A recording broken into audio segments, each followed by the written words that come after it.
Good morning and welcome to Talking Baseball Australia Live. Baseball's best mate. Another loaded lineup card comes your way in 3, 2, 1. Here we go.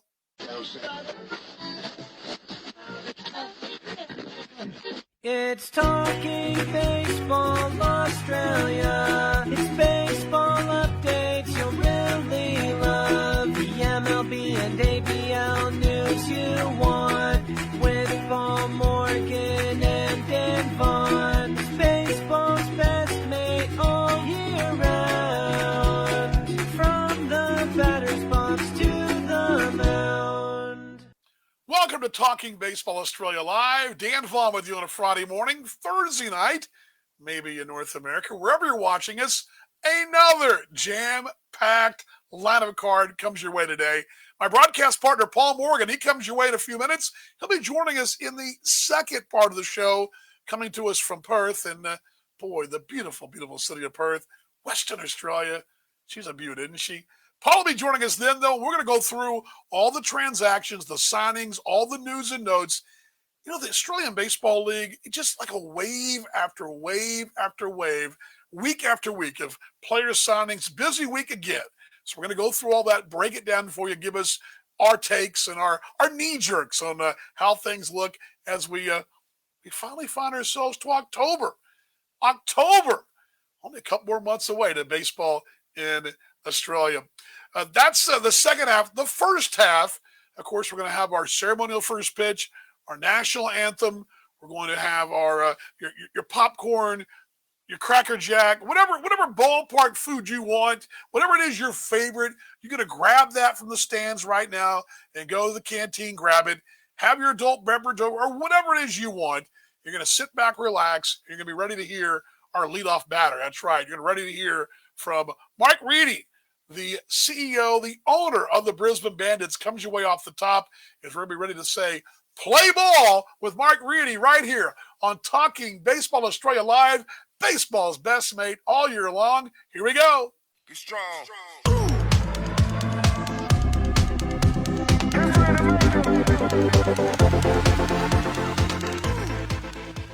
Well, Talking Baseball Australia Live continues here, Baseball's best mate. And, when I think of Baseball's best mate, this might be one of the guys that's right up there. The head man of the Brisbane Bandits, Mark Reedy. Mark, good to see you. Good morning to you. First off, are you ready for baseball? Mate, we're always ready for baseball in Brisbane. That's what we live for. Yeah, no doubt about it. Good morning to you, but it's good evening over here. Right. We got our evenings, days, all that. First off, I want to just jump in we talked about this last week. Your letter to the fans. I loved it. I thought it was one of the best pieces that any owner in any baseball league has ever done. But come out, I mean, here you are. You're the face of the franchise. You're coming out and saying, "Look, folks, this is what's going on." What went into that? What was the philosophy for you to make sure that you got the message out to the fans?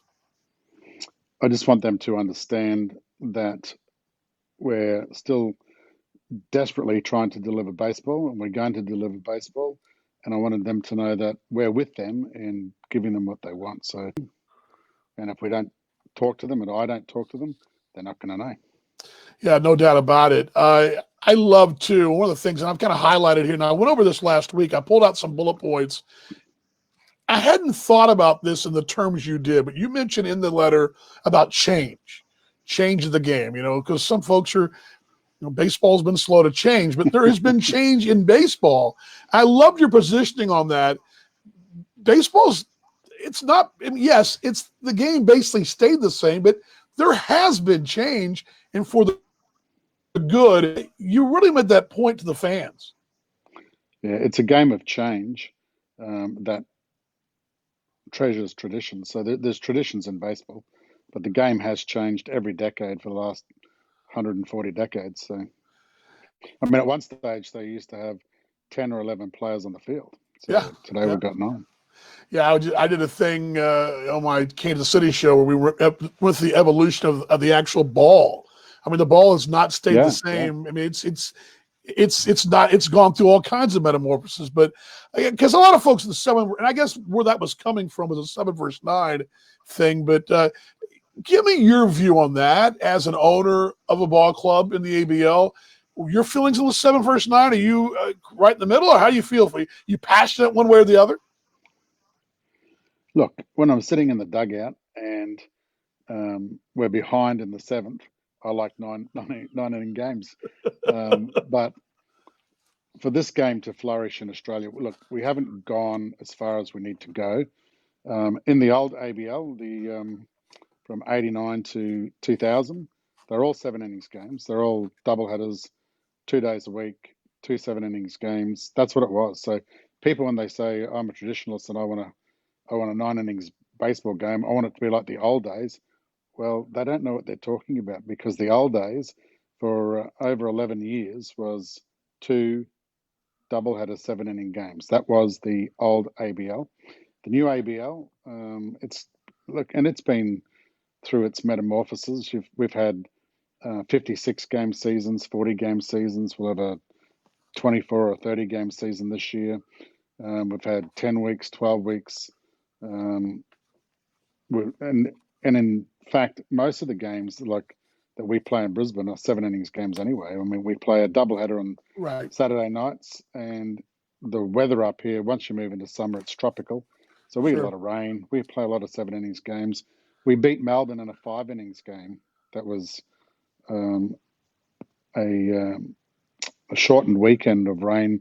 I think we had 2 7 innings, 1 9 innings, and a 5 innings game. So, but for the game to progress, we have to have a television model, a game that'll suit a television model. Most of the TV stations don't want to touch something that might run into 3.5 to 4 hours in a tier 3 sport in Australia. But if we can get it down to a 2.5 hour game, they're happy to give us a TV deal. And if we get a TV deal, we've got a sustainable sport. We've got a sustainable sport. The ABL is going to be around for a while. No doubt about it. No doubt about it. I think you hit the nail right there on the head. Dan Vaughn with you, along with Mark Reedy, the owner of the Brisbane Bandits. We're talking Baseball Australia Live, baseball's best mate. Let's kind of go through a couple things. First off, I've been there twice. Love coming to Brisbane. I've noticed this, and this is the great. I didn't go last year, but I'm going back a couple years. I was impressed the metamorphosis you guys had, and I think a lot of it came along with you taking over. You're engaged not just with the fans, but with your sponsors, the city of Brisbane. You guys have really become Brisbane's team. I think more so than any ball club in the league. You've really embraced that whole. It's a different culture. Give us a little insight into that culture. Where did that start? What was the play that really got you guys in this?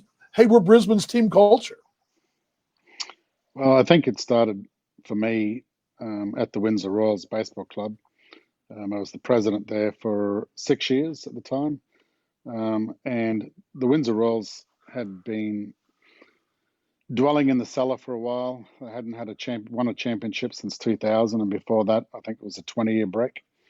But they were historically a great club. So we wanted to bring that back to Windsor when I became president. I'm a historian, so I like a lot of history. And knowing the history of the Windsor Baseball Club is to understand it, and is to understand the Brisbane Bandits. Windsor is not called Windsor because it's in the suburb of Windsor, because it's not. It's in Newmarket. Right. And a lot of people make that mistake.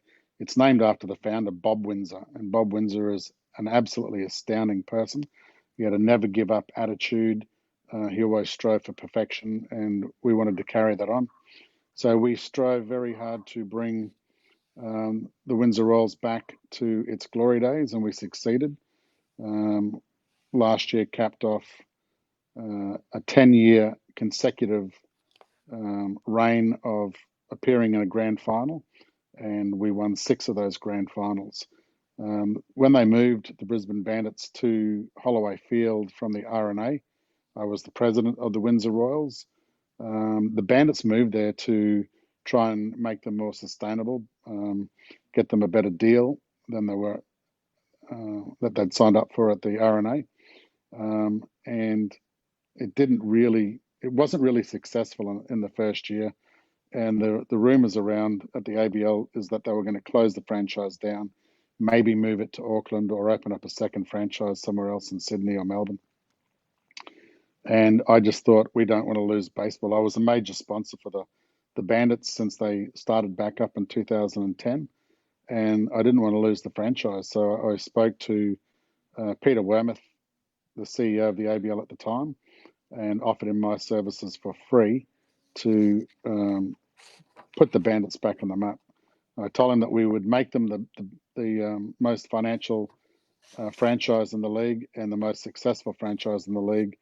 And I don't think he quite believed me, but the first year we didn't quite make the finals, but we worked a lot of stuff out, and the rest is history after that. So. It definitely is a winning culture too, what you guys do on the field. And Paul and I were talking about this last week. You know, you're only one season removed from 3 consecutive Claxton Shields. There's a tradition there as well. You guys have not only just done what you've done with the fans in the city of Brisbane, but this tradition there. I get the feeling that this Brisbane Bandit club is lurking in the weeds, pretty hungry for another Claxton Shield run. Am I square on there? Yeah, last year would have been our 5th Claxton Shield in a row, but it wasn't to be. And it wasn't. There was a lot of moving parts happening last year. In Brisbane, my father was dying, and it was a long, slow process, which occurred right before the season started and drifted into the season. Most of our players were away with the Australian team in the P12s, so they went away for 35 days. They got back into Brisbane. They were all suffering the flu. Who knows what sort of flu it might have been. Right. And 2 days later, they had to fly off to Adelaide to start the ABL. So they had a pretty rough start, and there was a few injuries, and things just didn't go right for us last year. We missed out on getting into the playoffs. And had we have got into the playoffs, I'm sure we would have had a great shot at title number 5. But you can't win every year. That's the one thing I've learned. But we're ready to win again. And we haven't given up we haven't lost anything. We haven't changed anything. Right. We have the same mantra, the same philosophy, the same family-orientated testament with our players. So we're ready to go again. Right, Randy, the owner of the Brisbane Bandits, Dan Vaughn, with you here on Talking Baseball Australia Live. You've also got a pretty good manager. I mean, you've got a guy, one of the most recognizable names in baseball in Australia, and as a North American, a name that I know very well, saw him many a time when he drove through Arlington. But you got Dave Nielsen in the skipper's role. I think you're in a pretty good spot there. I mean, he's also with Team Australia. That's a big feather in your cap there, Mark. Yeah, and Dave is a personal friend of mine, so we're best mates. Probably inseparable during the baseball season, so we just sit there and chew baseball 24/7. If we're not together, we'll be on the phone talking to each other or messaging each other. So it's that's a lifelong friendship that won't be broken anytime soon. And look, Dave he's a 9-year veteran. Major leaguer with the Milwaukee Brewers, an all-star, a legend, went to 2 Olympic Games, come back with a silver medal. The guy is a legend in Queensland. He won Coach of the Year, knocked out all the other sporting codes to take that honour. He was named as a Queensland great by the Queensland Premier, and he was knighted with a Order of Australia medal by the Queen. And all in all, he's a giant of a man with a giant big heart, big hands, and a great hug. And he's very humble and very genuine. He's a straight shooter. You won't get a false word out of David Nielsen. And he's got the ability to pattern think. So he's always 5 steps ahead.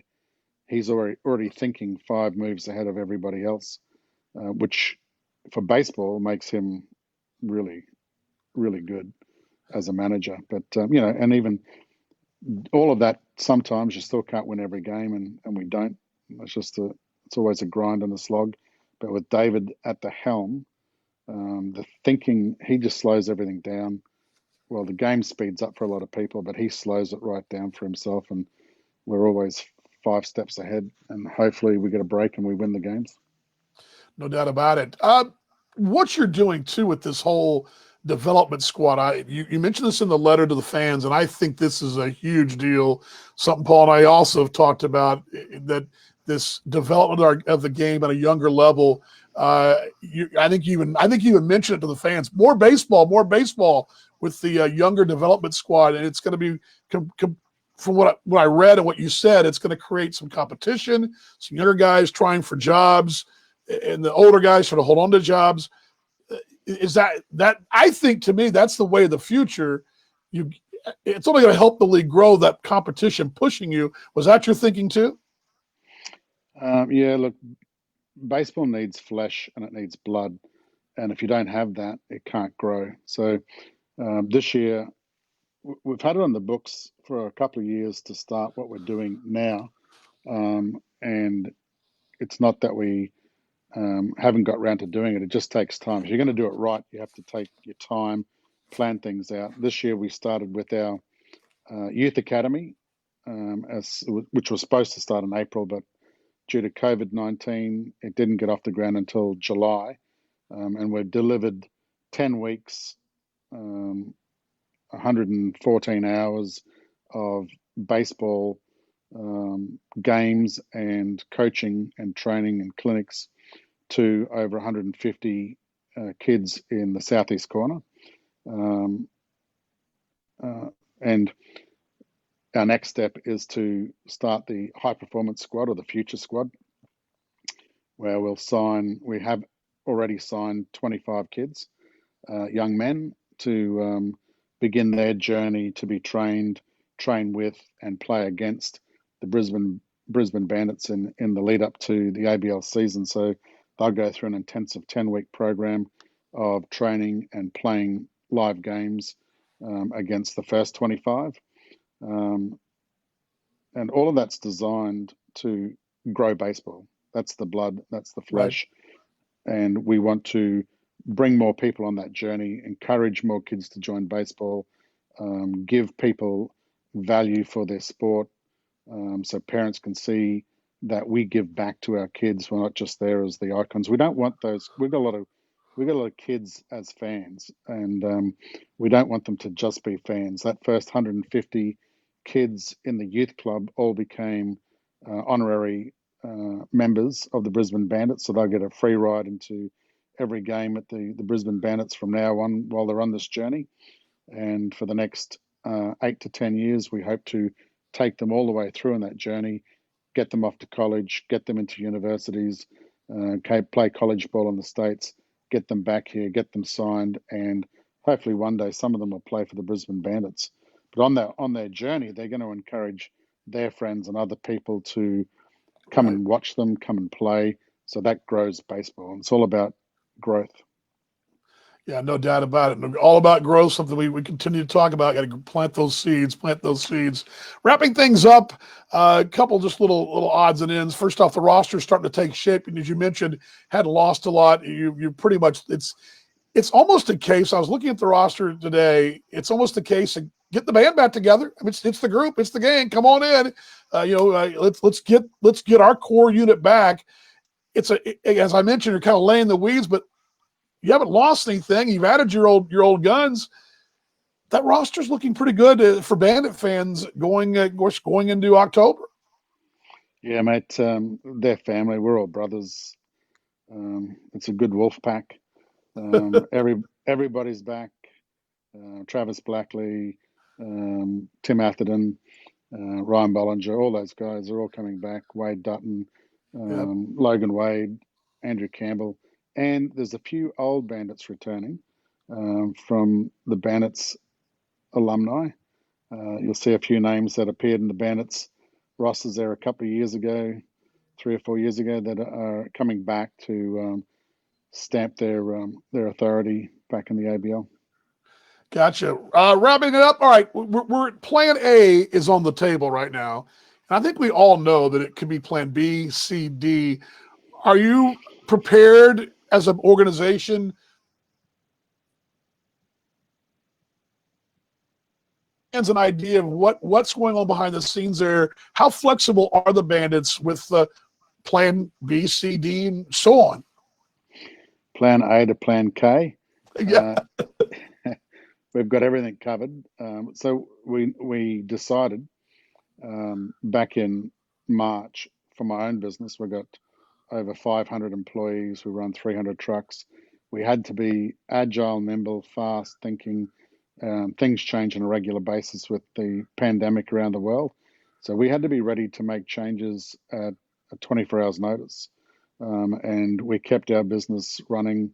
We kept everybody employed, and we're back on top of things, making money. And we wanted to carry that philosophy through to the Bandits. We either had to hibernate for this season, which was one option, or we had to be ready to take any action that we could to make sure that the season went ahead. So we're ready to play in hubs here in Brisbane and Adelaide and Auckland. It could be a third in Auckland, a third in Brisbane, a third in Adelaide. It could be all in Brisbane. It could be Brisbane, Adelaide. The most likely scenario will be games here in Brisbane, probably 20 games here in Brisbane, 20 games in Adelaide, and some games in Auckland.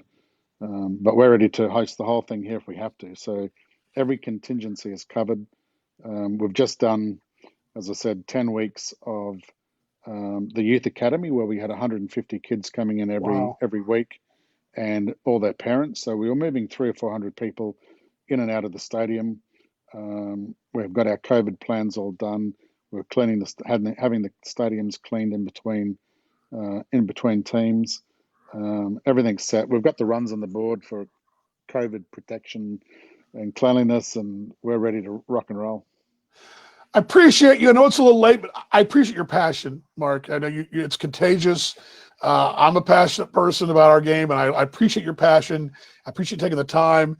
And best to you. And I hope that I get to catch up with you, my friend, during this season. If they'll let me in the country and don't make me not come in, that'd be great. Because your passion's contagious, and I want to play ball now because of just talking with you, mate.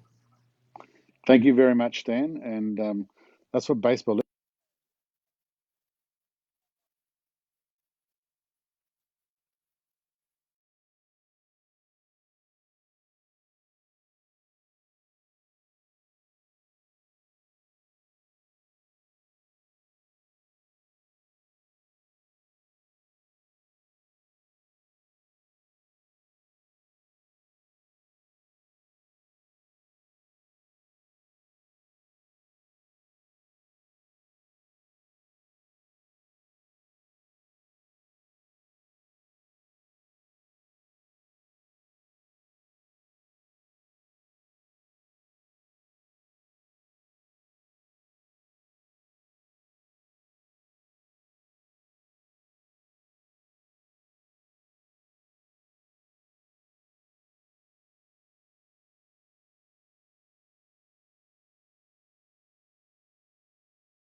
sorry about that. We lost the internet there for a moment, and again, we were wrong there. All of a sudden, boom, lost the show there. So sorry about that. We were doing a pretty good job. And there we go. There we go. I do see myself down on the screen, so that's good. Let me make sure that I'm getting the volume here. There we go. We're back on Paul. We're back on there. Sorry about that. I lost Paul. Dan Vaughn with you here on Talking Baseball Australia, baseball's best mate. We have a lot to talk about, a lot of things going on as we speak, too, because we had, of course, you may have seen, well, first off, we were chatting. We were chatting back and forth while the interview was going on to talking. We're going to be doing this in just a moment because I believe he's trying to get back in here. And let's just see there if I can get him back in there. Anyway, baseball's best mate. It's a Friday morning. Glad you're along in Australia, in North America, coming your way. And actually, I'm coming your way from Indiana. I'm in the Artisan here in Indiana, Elkhart, Indiana, downtown Elkhart, Indiana. Trying to think the closest ballpark to here would be over in South Bend, home of the South Bend Sox, or sorry, South Bend Cubs now. Haven't been the South Bend Sox in 30 years. But I am here at the Artisan Cafe, Artisan Restaurant, pardon me, here in downtown Elkhart. Really fantastic place. Came up here and surprised my mom for just because. And she didn't know I was coming. So we had a really good time. And we had the show on and rolling right along, and then we lost the internet. So, Paul, if you're out there, bud, quite a few things to get to. I'm going to go ahead and get to the first thing first. This was not the first thing first. I thought this game would be over earlier today, and when we came on the air, it was still. Paul is going to join me in a moment. Is I'm going to go ahead and we're kind of not really. We're not really. This is one of those things in this business when you have video and audio collapse on the internet like it did, and then you had a game final going on the TV across the way. First off, mate, good to see you. Can you hear me? I can hear you. I can see a very fuzzy image of you as well. It's sort of like you've got. I'm here. I'm here. It looks better on the screen than it does on Facebook. I do see that. I don't know. I don't know what happened. We got knocked off at the worst possible time. I can tell you that. I like it. It's like one of those when they say, "Do you know this man?" and they've got those fuzzy CCTV pictures that you can't really identify who the person is. That's kind of, we can kind of see you wearing glasses. It's kind of what it was. That's about it. So. Connect the dots here. The show we've been bouncing all over here, and I have Liam's picture up there. And first off, during the interview, the A's did come back and beat the White Sox, trailed that ball game, I believe 2-0. Both bullpens were called in the action early. I don't know how much you saw that. I watched across the way here at the bar that Liam struck out the side there to close things out. The A's are moving on, mate. The A's are moving on. That's the current story, but there's so much more to dive into. Did you send me that ball game this morning? I did. I watched a chunk of it when the A's went ahead 6-4, and it was actually the White Sox. I think it was in the 7th inning. The White Sox had bases loaded, had a real opportunity to punch a hole in the Oakland Athletics, but they got away. But as you say, Liam Hendriks come in and shut the door. I had a bit of a rocky go of it yesterday, and the win they got as well. But Liam Hendriks is moving on, and that's just fantastic DV for Australian baseball. Of course, it was live on ESPN here, which is great to get exposure for the game. So this is such a weird time for all of us. It's only in 2020 could you go to bed perhaps last night late. If you're especially in the Eastern time zone of the country, you probably may not even see any of this. The West Coast, you did notice this and were able to message me, which over North America would have been early morning over here, that apparently, and I'm going to pull the ABO logo down, there is some news of sort coming out of Auckland. And then since that time, there's been some other news coming out of Auckland. Where do we start with this thing? I mean, I think this is what we talked about, partner. 3 weeks ago, playing K, and like Mark just said, playing K at a snap of a fingers. I think we're there. Yeah, I think you basically put a line through the hub in Auckland this year, which has knock-on ramifications as well. But there's a piece on TVNZ, which is the big network over there in New Zealand, coming out, which I thought was surprising that a lot of the news came out on the TV and into social media feeds before we heard anything officially from the ABL. We have, of course, got a quote coming up from Cam Bale to confirm it, but it looks like baseball won't be happening in Auckland this year, which does beg the question. Now, we knew there was always a sticking point in Auckland, around bringing other teams in from Australia. That trans-Tasman bubble has not existed yet. We always knew that there was going to be an issue with, the Geelong Korea team in some respects. Now this kind of begs the question, what happens? Kind of reading between the lines now with what's happening in Auckland. Their first season, of course, before that North Harbour Stadium was ready, they were a bit of a touring squad around. Club wasn't that financial doing it. Club probably may or may not be too financial going into a hub model now. Whether that deal with Sky Sports still exists, you'd assume everything needs to go 7 innings. But it's an interesting time now because it sort of also knocks on you. You would assume that ninth licensed team that was proposed for the international may or may not happen now as well. But as you had it on the screen there, DV confirmation. Yeah, I don't think you guys can read it. You guys couldn't read it. Let me read the quote to you. This is coming from, and this is where I get a little confused because Reagan Wood is the Tuatara general manager, and he says, this is his quote, it's just too difficult with New Zealand. We'd love to have all the teams in there, but you've got election, you've got few things. We can't really get a lot of headway. We can't really delay these decisions. We need to make these decisions now. So he's coming out and basically raising the white flag. But then, I don't know if you guys can see this, because this is what I picked up this morning, or would have been this morning for you guys. Let's see here. I landed in South Bend, and I pulled this off a few minutes ago. Let me see if I can find it here, wherever it is. It was the response that the Tuatara put out, and it's almost as if this was damage control, that maybe this wasn't supposed to get out. That's the impression I got, that this was maybe not supposed to be out until maybe next week, Monday, Tuesday, whatever. And the Tuatara, and I don't know if you guys can see it, the screen there, this is their Twitter, what they had the Twitter, and it basically says what, almost saying, hey, not so fast, my friend, that we are actually going to, and let me read it to you here, because you guys may not be able to see it. It says, hey, Tuatara Nation, nothing's been confirmed in terms of what 2021 will look like. The Tuatara, ABL, Sport, NZ government, Australia counterparts have all been looking at all options. We're doing everything we can to be able to play this season. And they go on to say that COVID-19 is a massive challenge, but organizations overcome enormous hurdles. Before we will exhaust every avenue to get our season played, we'll provide further updates to become available. So it sounds like to me, and that maybe this news was jumped the gun, so to speak, before it was supposed to. That this is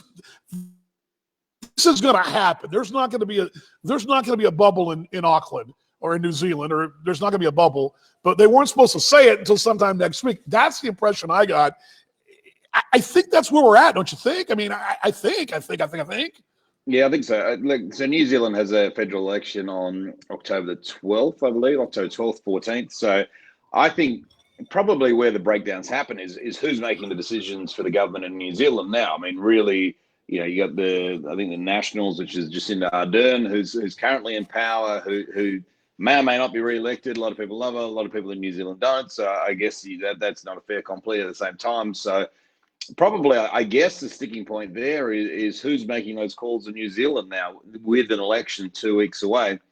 And I suppose, I think you're right. I think it's probably been knocked on the head, but I do think they've probably gone the early crow a little bit. Maybe someone in the media has picked it up, but they've known it, and they've come out with some breaking news. Yeah, go ahead. I'm sorry. Go ahead. No, you go.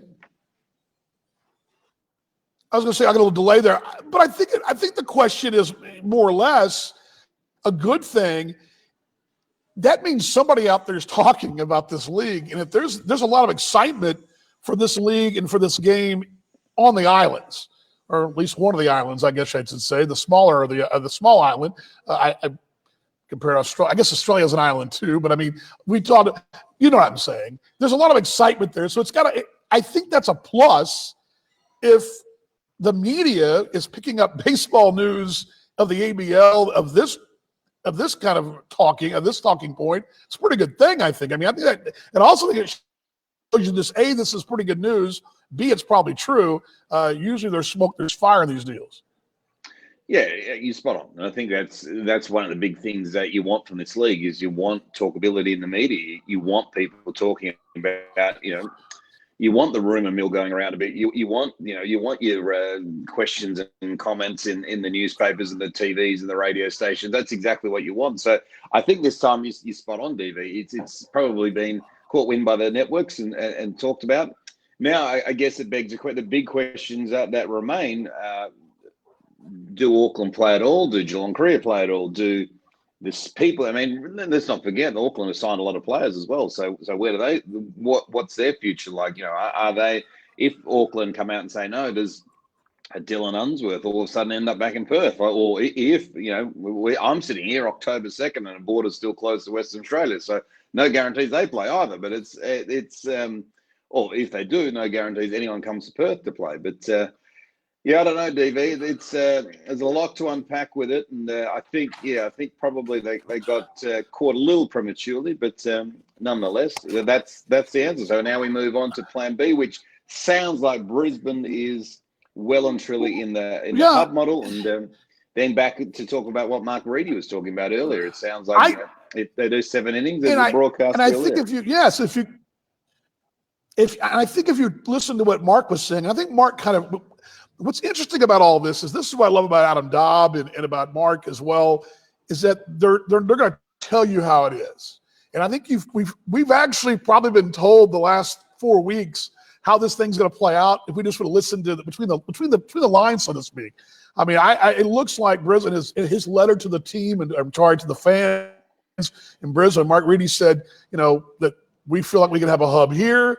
There's going to be baseball here. We're going to have so much of so many fans. We're going to be wide open. All this kind of stuff.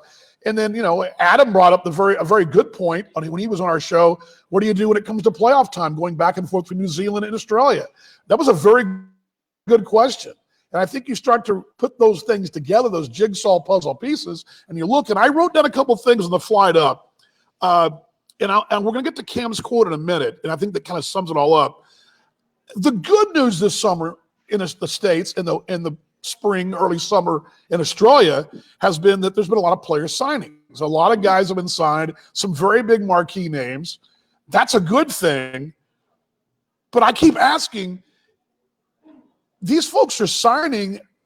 I guess my question to the ABL and to the owners, are they, and I assume they are they telling these guys, hey, if we play, we may not play. We'd love for you to play, but if we don't, I have a hard time figuring out how.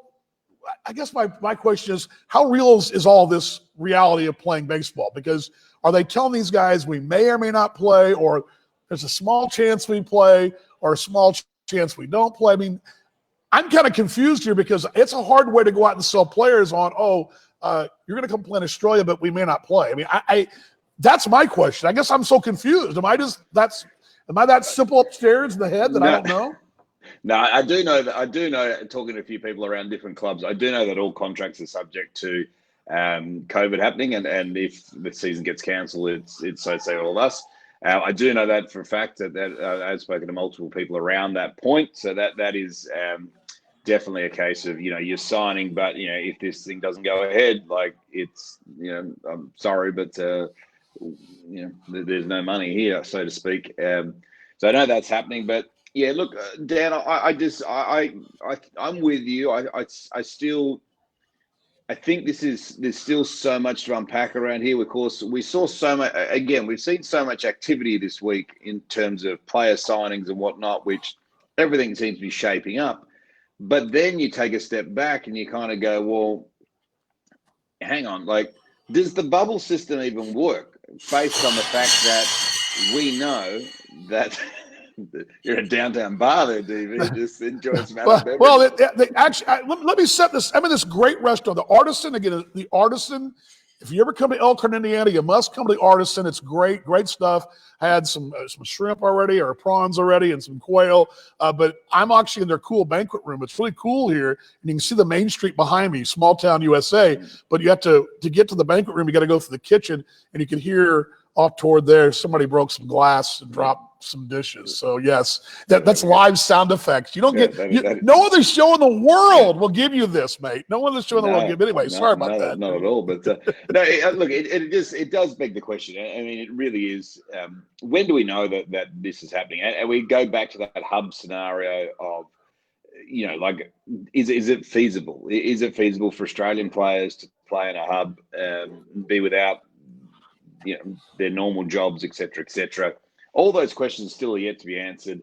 We know, like, Sydney have come up and signed 6 to the New York Mets. We know affiliated players are fine, because obviously the way that generally works is the New York Mets, in this case for Sydney, foot most of the bill.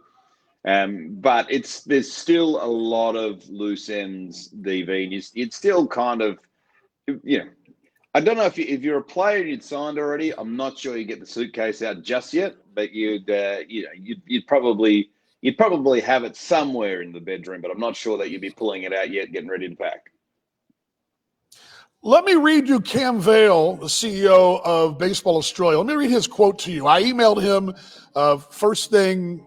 Well, it'd been overnight over there, but it'd been first thing this morning in the States. I want to make sure I got this to him, and he got this back to me and to you as well. He sent this to both of us.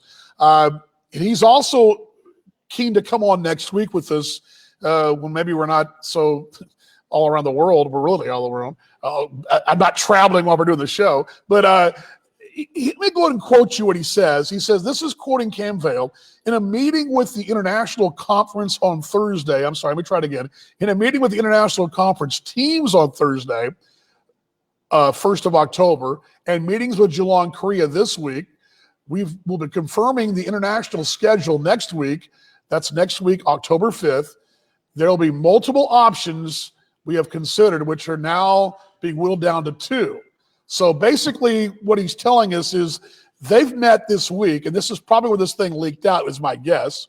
Somehow, some way, this got to the New Zealand media that, yes, and so obviously one of the options I would think, if you read what he's saying, is New Zealand's has been not going to happen. The bubble's not going to happen, but there'll be another plan. And I think as you said earlier, I believe, and we've talked about this off the air, it may be a smaller competition, but there'll be some maybe tournament style, maybe a baseball classic style, something along those lines could very well be in play. But it looks like to me official announcement will come next week. So yes, the league did address this, but it somehow slipped out. I think that's what I'm getting from Cam Vale's quote.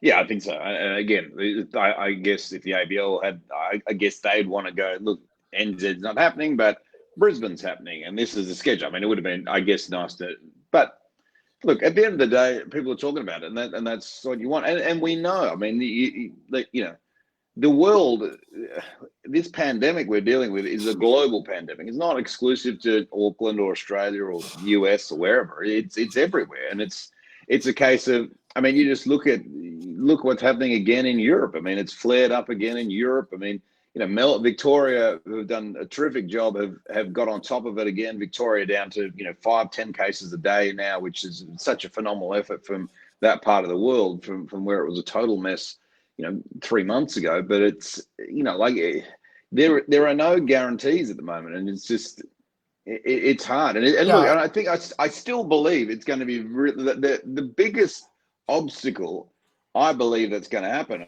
over anything is I still believe that the COVID cases in the US aren't going down. And I'm every conversation that we're hearing about travel, like today, for example, I think Singapore opened their borders to certain countries.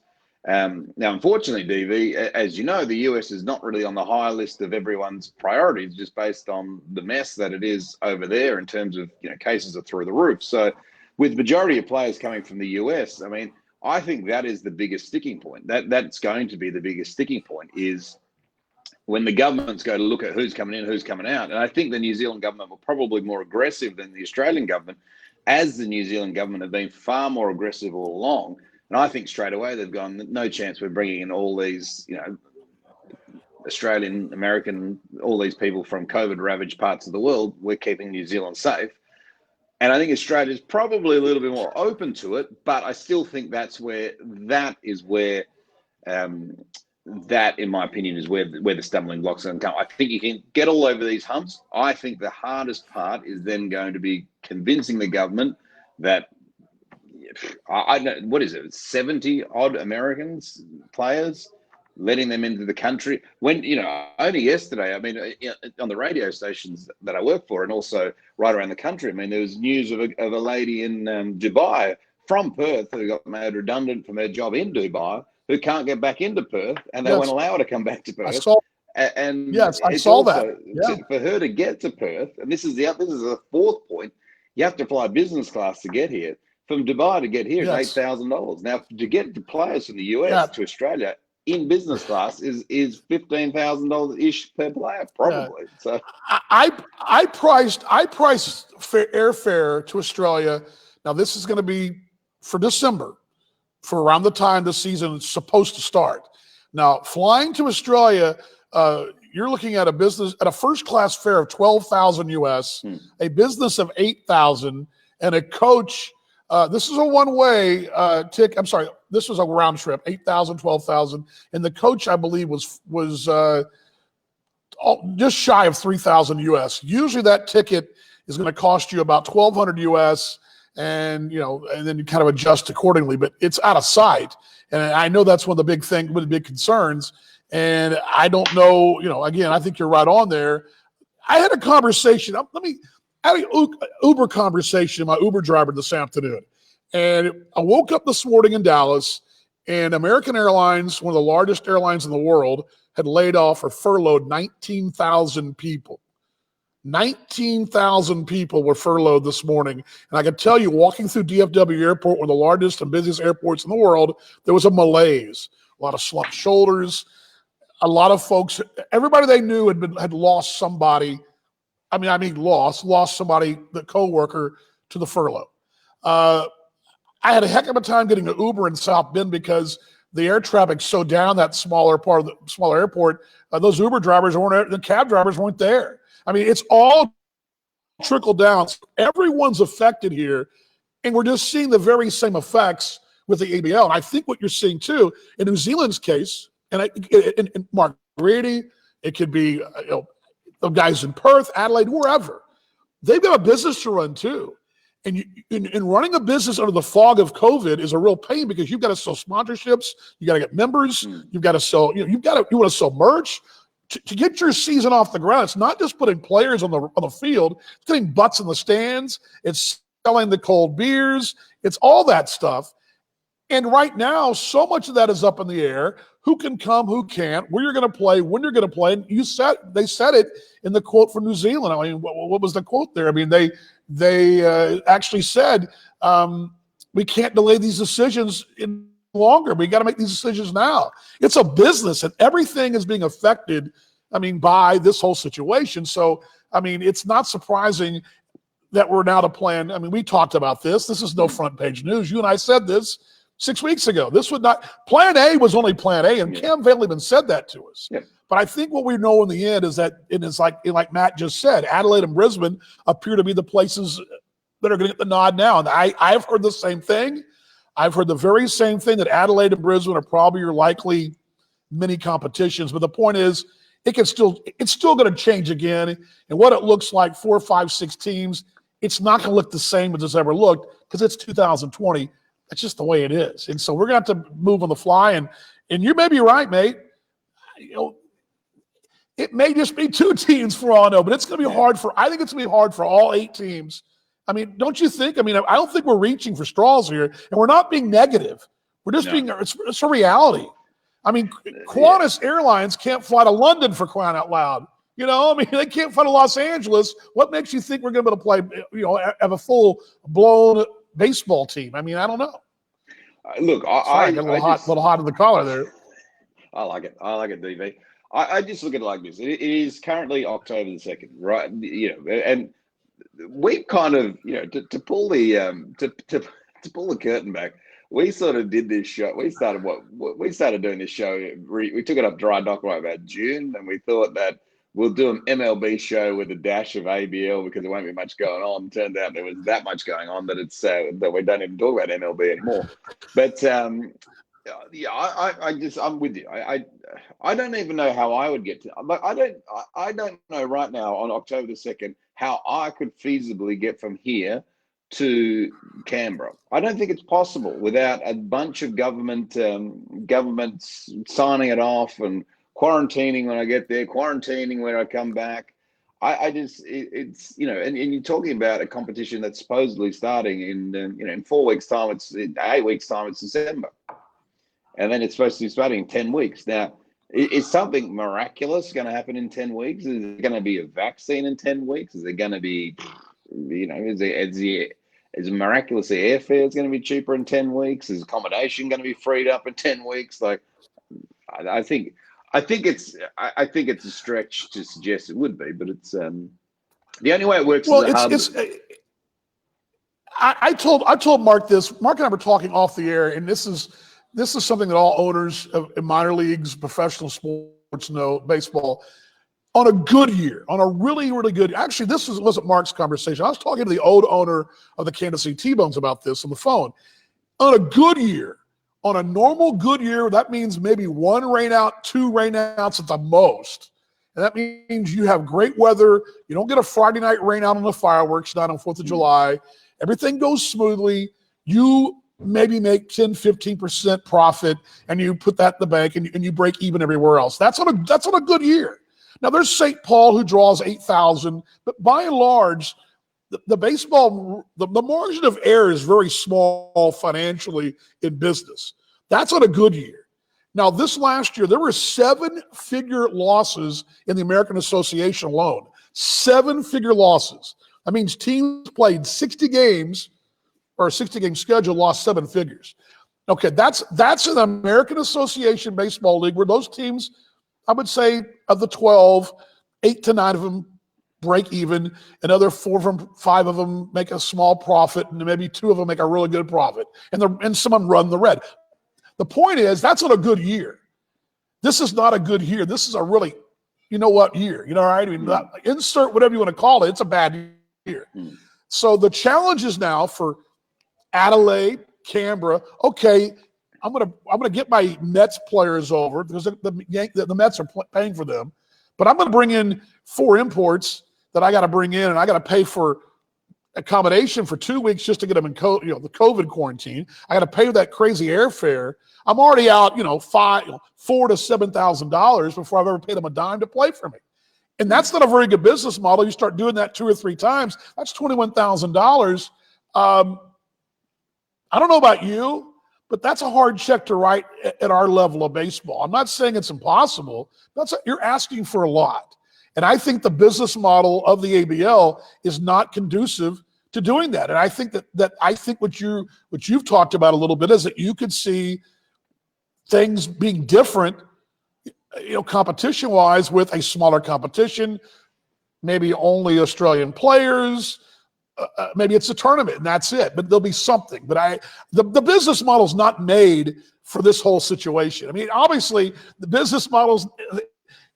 If American Airlines and Qantas Airlines can't fly internationally because the business model's bad, how in the heck can you bring in baseball players? I mean, it's the same. Again, I get fired up about this whole thing. So maybe it's our passion, mate. It is, and look, there's no real solution to it all because. I think, to be perfectly blunt, like even putting a broadcast deal in is not going to save your season. Like you're not. I mean, I know a lot about broadcast deals. I mean, one of the few things I know about in life is broadcast deals and media in general. It's sort of probably the only thing I really know, to be honest with you, DV, that well professionally. And I can tell you, like, the proposition, the idea to go, hey, we're on KO or Fox Sports now or ESPN, and so say of us is just not even remotely. ESPN in Australia, they don't even really have commercials in the NBA finals currently. They just have promo spots for ESPN. So they're just taking that footage from ESPN. Like, I don't think typically, like, if you went to Major League Baseball, you get your CBS, all these broadcasters go and pay Major League Baseball a bucket load of money for the rights. Is Fox Sports going to play the ABL a bucket load of money for the rights? Probably not. They're probably going to say, hey, we'll show it for content. What's that? Is there a deal in play to take a clip of the ticket for Fox's revenue? I don't know. Like, are they going to get much revenue? I don't know. Like, I kind of know what revenue is out there at the moment in TV and radio land. The market's pretty small, so I'm not sure how that works either. So it all comes up like, in the end, I think, DV, something happens. I think it probably more looks like I think, potentially the East Coast based competition is my gut feeling. I just think that's probably places you can go via bus are probably a little more feasible. They may be sort of an area between Brisbane, well, not so much Brisbane, but maybe a little area between, Sydney, Melbourne, Canberra might sort of be a little triangle. More of the pedal please, sir. But yeah, Thank you. I don't. Any more good for you? I don't. You think take it. Thank you. Would you like another? Or Please, you can put the table there. Yeah. Thank you. Is it on the table now? Yeah, it's fine. Sorry about that. We just wait for your table service. That's right. Hey, you got to. I love. This is the best. This is the best. One of the best episodes ever. Only thing was, if we hadn't lost the internet, this would have been the best show ever. Because I'm getting waiter service as I'm on the air. This is the best. I'm actually got this whole banquet room to myself. I got the whole banquet room to myself. I got a great old historic building built at the turn of the last century, or century before, into the last century, 2 centuries ago. Fine dining. I'm getting treated like a king of the Artisan. You got to come to the Artisan in Elkhorn, Indiana. Get your butt here, folks in Australia. But anyway, Jimmy, let me give you one final little piece here. Then let's sort of, because really this show going forward, it's almost like everything else this year. This show is an asterisk. You got the asterisk next to the World Series, the Stanley. Everything's an asterisk. So let's just go ahead and say from the top, everything from after the end of this subject on is all meaning, assuming we play. How important do you think it is for the ABL to play at least something? I mean, do you think it's important, or would they be better served circling the wagons and saying, okay, let's reset for 2021? What are your thoughts on the ground there? What do you think is the best way going forward? Because I think the commitment is there. They want to play something. How important is that? I think it's critical that they play something. Now you're going, if you can get through the logistical hurdles. I mean, there's no reason why at baseball park in here in Perth you couldn't get 2,000 odd to a game. Like there's no, the restrictions are not as severe as they once were. So there's opportunity. The real trouble's in the logistics of how they pull it all together. Now, whether you start doing something like, whether you start getting creative and whether you start going, okay, well, if we've got 6 teams, if we've got 6 teams, for example, well, 6 teams in, whether you start going, okay, all 6 teams are going to go to Perth, for example, and they're going to play around in Perth. There's going to be a week-long festival of baseball that they all play each other and yada, yada, yada. And then that's round 1. Then in round 2, they go off to Adelaide. They all do the same thing, yada, yada, yada. And then round 3, they go off to Brisbane and do the same thing. So at least the teams that are playing have an opportunity to get fans to the stands, make money on those concessions, make money on those beers, make money on that merchandise. I think if you do something like that, it can happen. But I don't think the hub model will work for Australian. But I don't think if they go, hey, we're all playing in Brisbane this summer, I don't think it's going to work. Just because you've got so many players that are reliant on their jobs that it may or may not happen. And then you're kind of going, are you going to get an enormous amount of broadcast interest in the games? That assumingly, if you went to a hub, you're going to have to play baseball every day. And then is there the appetite to watch Monday afternoon baseball?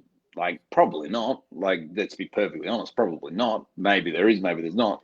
But it's like then, your product is very, very different. Like all of a sudden you're playing every day. You got, in Brisbane, you got Perth playing Adelaide on Monday at 3:00. And does anyone care in Brisbane? I don't know. Maybe, maybe not. And you kind of, you go back into that model, which without those broadcast dollars, it's like every other sport that's been successful. Like the AFL has been successful. The NHL, we just saw unfortunately Tampa Bay Lightning win the Stanley Cup. The NBA has been popular, been successful. Thanks a lot. Yeah, all these things have been successful because they have broadcast money, and it's bad. I don't know, DV. Yeah, well, what do we go again? The asterisk of the rest of the show. Let's blow through the other topics because we could go on. Really, Yeah. what I love about our game and our show is so special because we're on the air and we had Liam gets the save. Athletics move on. We have this topic to go through, and we've pretty much done with the show. Let's scatter shoot real quickly here. I want to bring up. You're a father. You have an oldest, and she is obviously a young lady. And this young lady right here making history, and I'm kind of scatter shooting out of order, but Rachel Bakovec, I believe how you say her name, Yankees coach. Yes, she is a coach, a hitting coach, a great bio. This young lady, 33-year-old, has been in organized sport for a number of years. She began her career strength and conditioning, or as we'd also sometimes say, a strength conditioning coach with the Astros organization, is a really talented hitting coach, apparently. And she's coming over to the Sydney Blue Sox this year. I've got two girls. You've got an older daughter. We're girl dads. We're pretty fired up to see this, aren't we? Oh, absolutely. I think it's amazing. I think it's just amazing. And I think it's, like to cut that, to get to the point where, you're a hitting coach for the New York Yankees. I mean, like the biggest baseball, doesn't matter who your allegiance is, the biggest franchise on the planet from a baseball standpoint.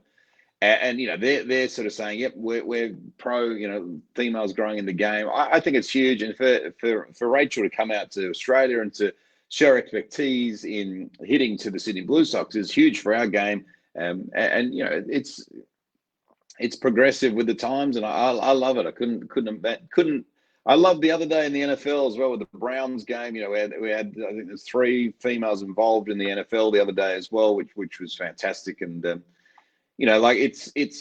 this shouldn't really, I mean, at the end of the day, it shouldn't really be news. It's just that the fact that she's an awesome hitting coach, it doesn't matter if she's male or female, but we're still breaking down barriers. So it shouldn't really be news. It should just, the story really should be a great hitting coach is coming, from the Yankees organization. The story probably necessarily shouldn't be the fact that she's female, but it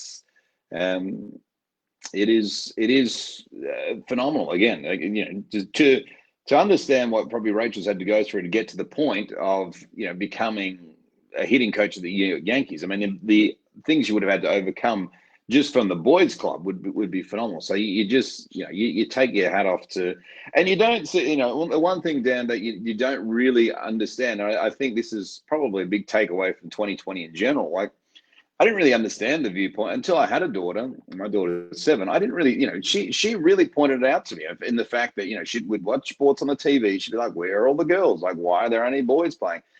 And to be honest, it never really occurred to me to think like that because obviously I'm a male I don't think people who don't get this kind of stuff are just deluded because it's like for the girls of Australia to go to an ABL game and as they're going down and, Rachel's standing around, as a coach, for them to be able to visualize themselves in that position is huge. And it's just phenomenal, DV. And I take my hat off to Adam Dodd and also Rachel. And the more innovations that we can do in the Australian Baseball League, the better as well. Like clearly, even backing up the truck to the Mark Reedy conversation, it would shock me if the league this year was all 17 games. But if we can do something, if we can be innovative in 2020 and we can pay our big progressive league, that would be huge. And congratulations to Rachel, and I look forward to hopefully the borders being open in WA and hopefully the games at the Heat and seeing Rachel and seeing how hopefully Sydney improve offensively, and that'd be a great story, DV.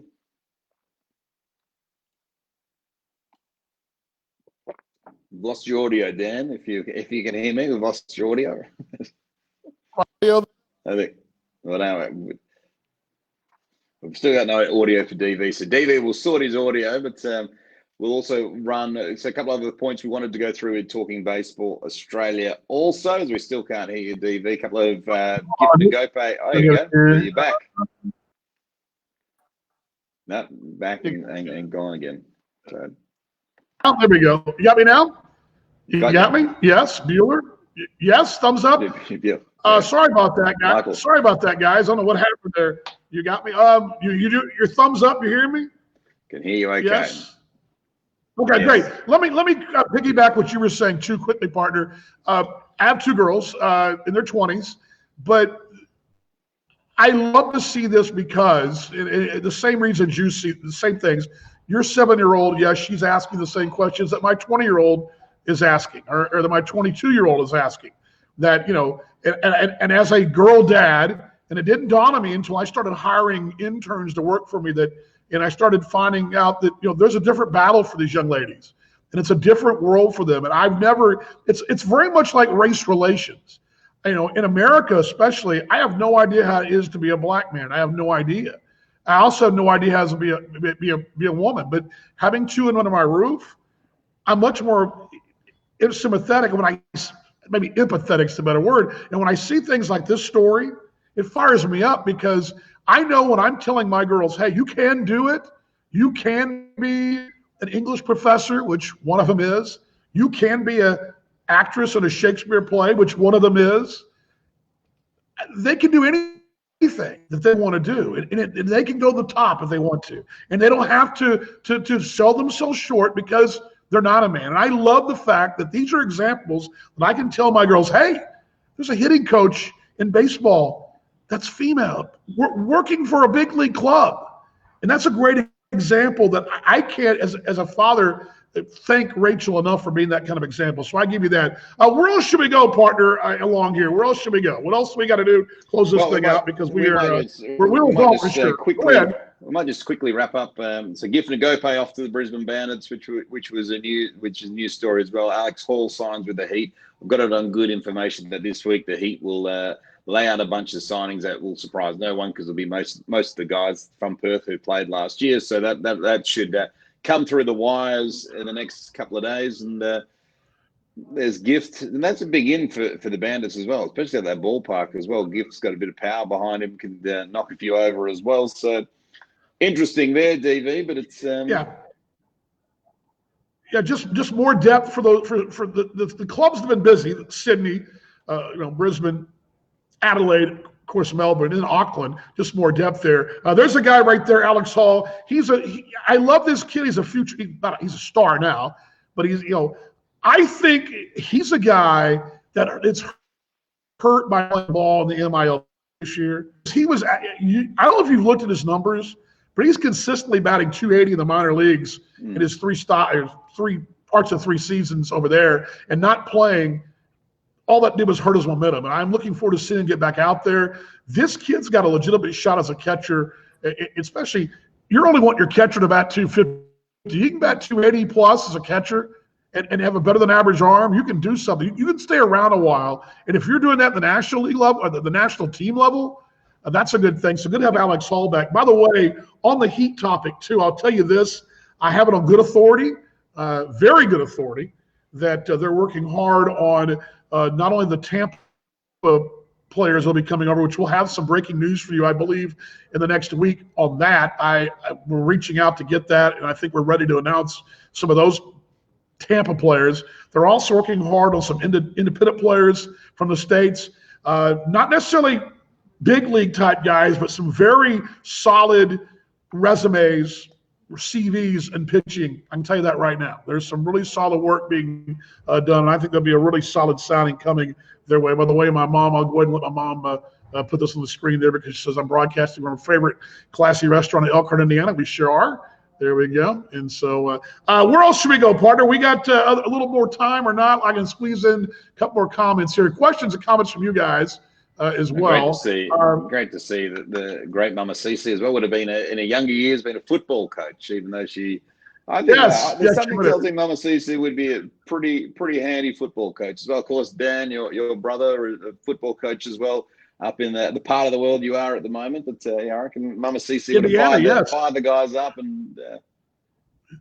She would have. I don't actually know. Is Mama Cece a Cowboys fan? She's a Cowboys fan and Patrick Mahomes fan. And she used to like Peyton Manning when he played for the Colts, but she's a Mahomes fan and a Cowboy fan, especially old school Cowboys. And then she also cheers for the Bears because Jason Spriggs, who is from here in Elkhart, Yeah. plays for the Bears, and he played for my brother, and he played with the Packers. He played with my brother in high school and at the University of Indiana as well. So he's a local product that she cheers for the when he's playing. But yeah, to pull the curtain back, I flew up to Indiana to surprise my mom. She turned 80 this last summer, and we couldn't get together. So I flew up here, surprised her, and my friend up here lined up surprise for her. She showed up at 5 o'clock. She had no idea I was even in town, and great. So we're having a nice time, and I shoot the show from right here, which is all good. I appreciate the folks here at the Artisan for doing that, doing a great job. So all good. But yes, and my mom says thanks. Really, we won't go through all the rest of the transactions. I can kind of list them for you right here. Well, one more I want to tell you about. I think this is pretty big because you talked about this last week. David Sutherland coming back to Brisbane, getting the band back together. Yeah. You talked about this, about the names that are out there, the Nielsen's, the Erasmuses of the world, the Kennellys, those names out there. Those are names you want to see.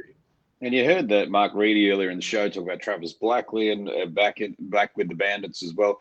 We didn't dive into the topic either from Mark Reedy, which, was interesting. I thought the high performance angle was interesting about what Brisbane are doing. Opens up the conversation. It is an under 23s competition feasible down the road.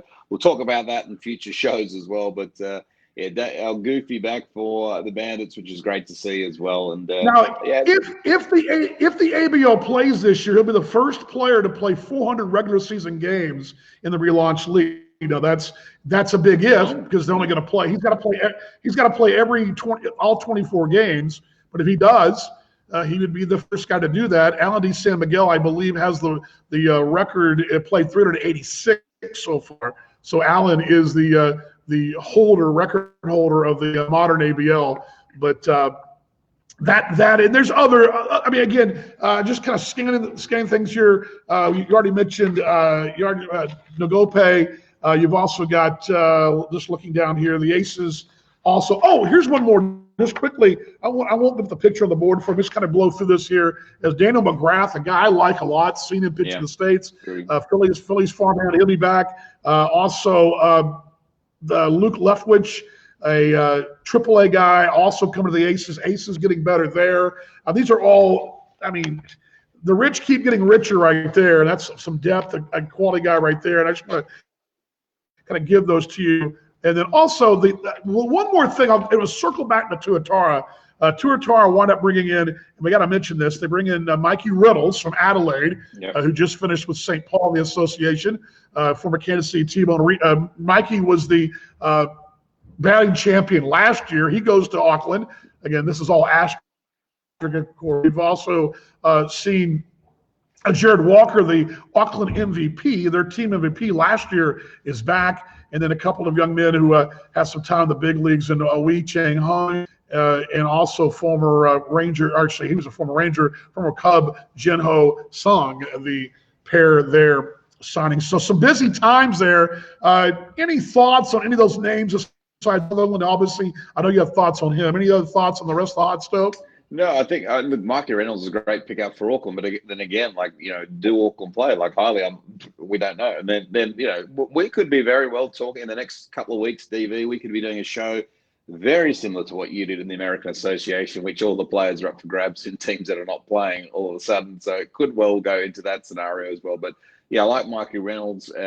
Big loss for Adelaide there. Their first kind of real, I guess, their first misstep, if you want to call it that, of the hot stove season. They've been going so well, so that's one thing that didn't happen. But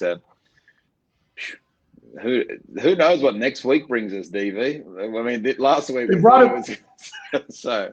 We thought we had this thing all ready to go today. Then I get a message from you at sunup, and I'm getting on my flight. I'm like, oh my gosh, we gotta totally revamp what's going on here. But we never know. We do expect Cam Vale to stop by next week or give us a longer extended quote, or maybe even just an audio quote or two. Yes.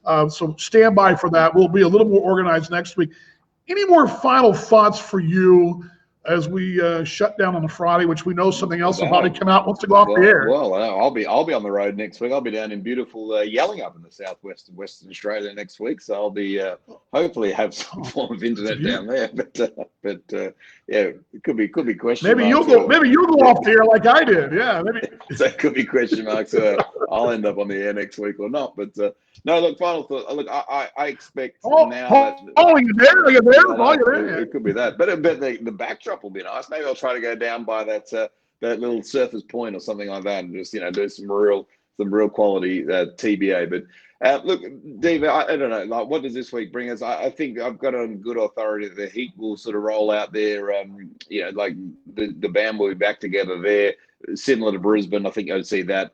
I think now it probably accelerates the hub being shut down in Auckland. I think you need to bring out a good news story pretty quickly. So I'd imagine that you'll have plan whatever we're up to now.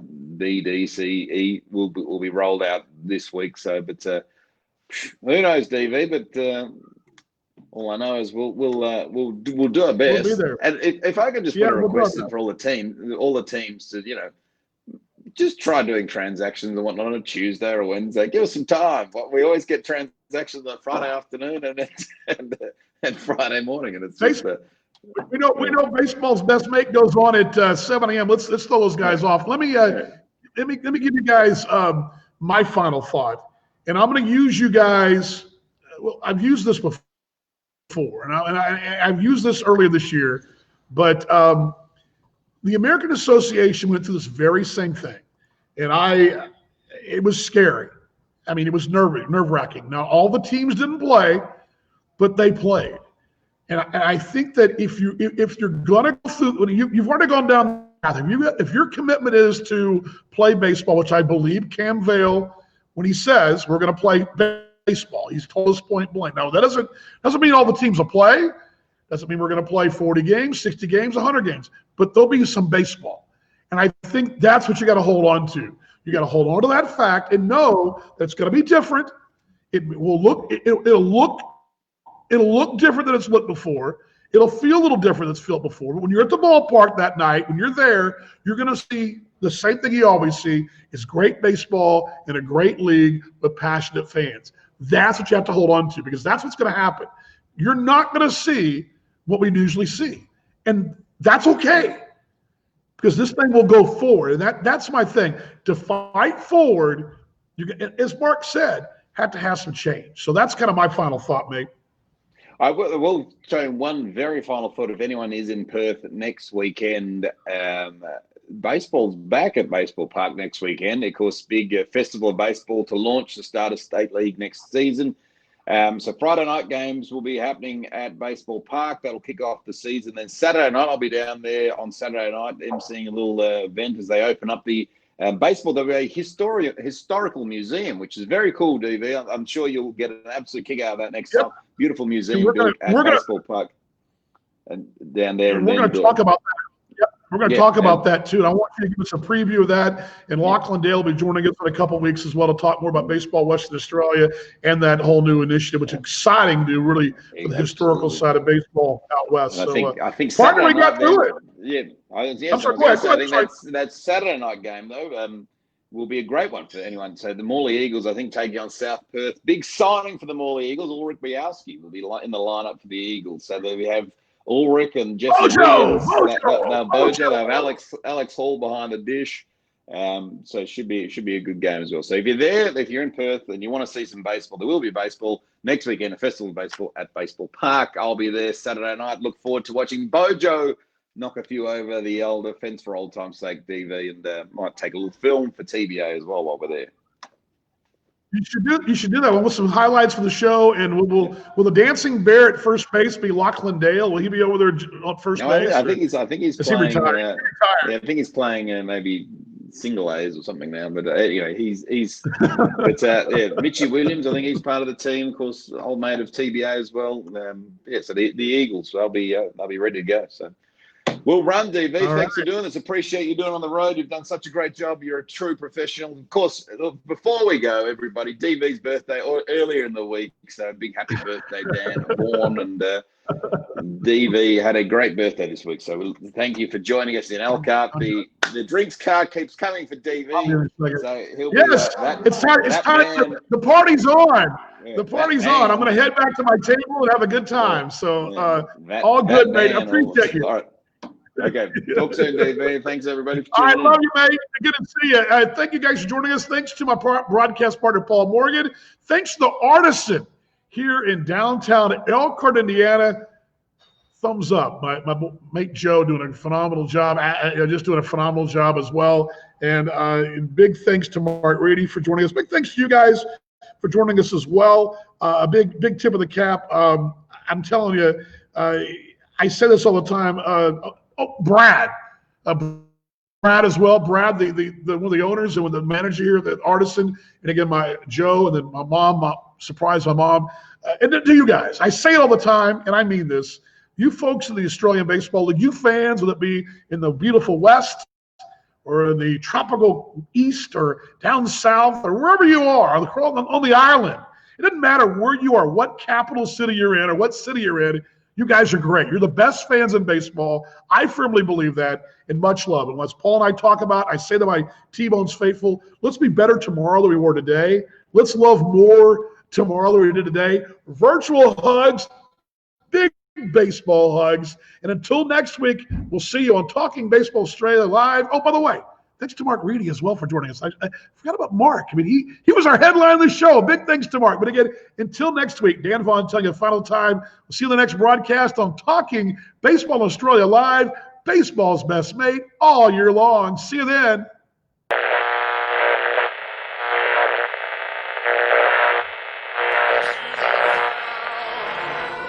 Buy me some peanuts and Cracker Jacks. I don't care if I ever get back for its fruit.